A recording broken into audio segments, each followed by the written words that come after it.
कल प्रातःकालीन सत्र में नवसंवत्सर के उपलक्ष्य में मैंने भोग और अपवर्ग की बात की थी। तो भोग के बारे में हम सब लोग जानते हैं, लेकिन अपवर्ग ऐसे शब्द हैं कभी कभार ही ऐसे सुनने मिलते हैं, सुना तो है। भोग का मतलब है कि हम सुख दुख भोगने के लिए आत्मा जीवात्मा आती है, सुख दुख भोगने के लिए। तो सुख भी हैं, अभी बादल हो गया, बूंदाबांदी हो जाए, हवा चल जाए, ठंडक हो जाएगी तो शरीर को अच्छा नहीं लगेगा। गर्मी हो जाती है, शरीर को अच्छा नहीं लगता। प्यास लग रही है, भूख लग रही है, आदि हैं, व्याधि हैं, तमाम प्रकार की समस्याएं, तो भोगने के लिए जीवात्मा आता है। तो ही भोग की बात। लेकिन अपवर्ग क्या है? भोग और अपवर्ग के लिए दो तरीके के लिए आते हैं। तो अपवर्ग क्या है? अपवर्ग बताया था, कल मोक्ष बताया था। अपवर्ग तो वर्ग कहे गए हैं, शिक्षक तो रोज ही पढ़ाते रहते हैं। जैसे क वर्ग है, ट वर्ग है, च वर्ग है, त वर्ग है, वैसे अपवर्ग न उपवर्गः इति अपवर्गः। जो प वर्ग नहीं है उसको कहा गया है अपवर्ग। पा से बनने वाले अक्षर जो पा वर्ग के अक्षर हैं, पा फा बा भा वा ए है। न प वर्ग, जो प वर्ग नहीं है उसको कहा गया अपवर्ग। तो प वर्ग क्या नहीं है? पा से क्या बनता है? पा से अपवर्ग वो चीज है, पोच है, करल है, दिला देता है। अपवर्ग का तात्पर्य है ये कैसे दिला देता है? ये पा परिश्रम नहीं करना है, व्यक्ति पतित नहीं होता, प्रायश्चित नहीं करना पड़ता, ऐसा कुछ कृत्य नहीं करता। फा है, फलाशा नहीं है, किसी फल की आकांक्षा नहीं है।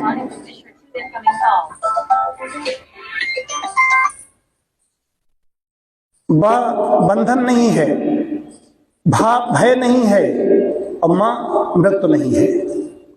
एक कहा गया है कि प वर्ग के जो हैं इनकी आवश्यकता नहीं रहती, इसको अपवर्ग कहा गया।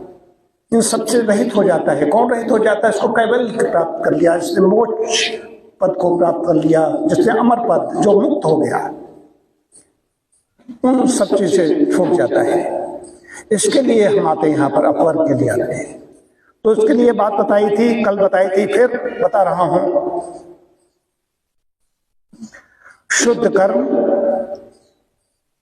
शुद्ध भक्ति और शुद्ध ज्ञान। मिथ्या ज्ञान से काम नहीं होगा।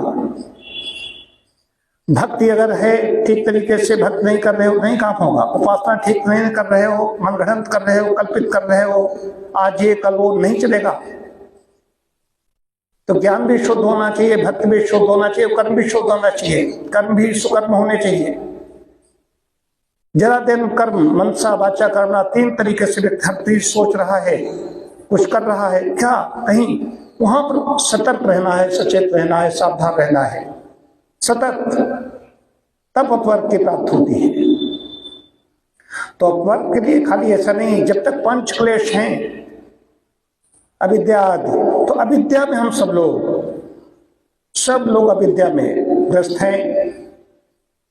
जो कर हित अनहित ताहू सो, जो हित कर रहा है उससे भी व्यक्ति अहित रखने लगता है, उसके प्रति भी अहित सोचता है।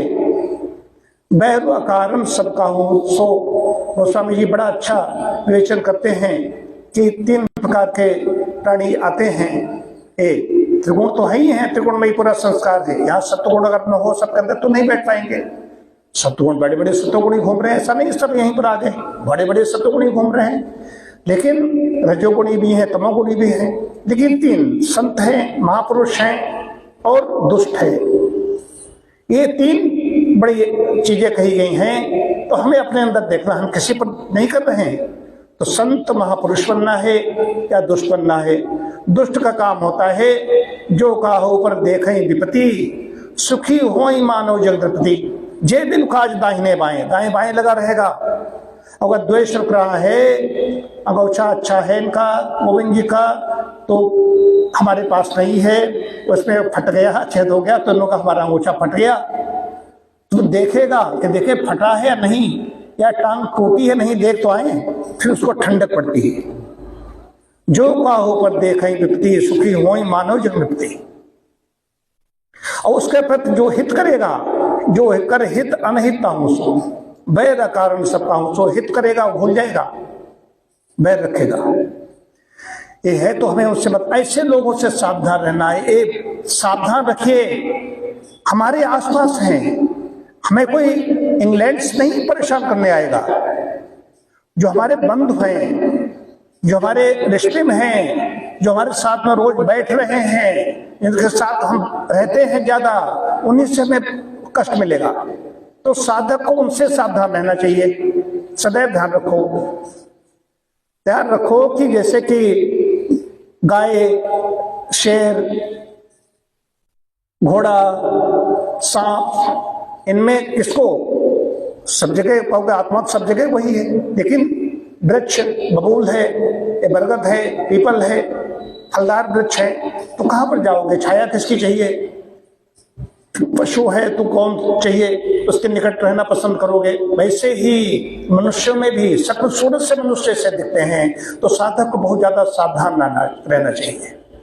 अगर आप कुछ स्पेशल कर रहे हैं तो द्वेष उसको होगा, हमें उस पर नहीं ध्यान देना है, लेकिन हमें उपेक्षा करनी है।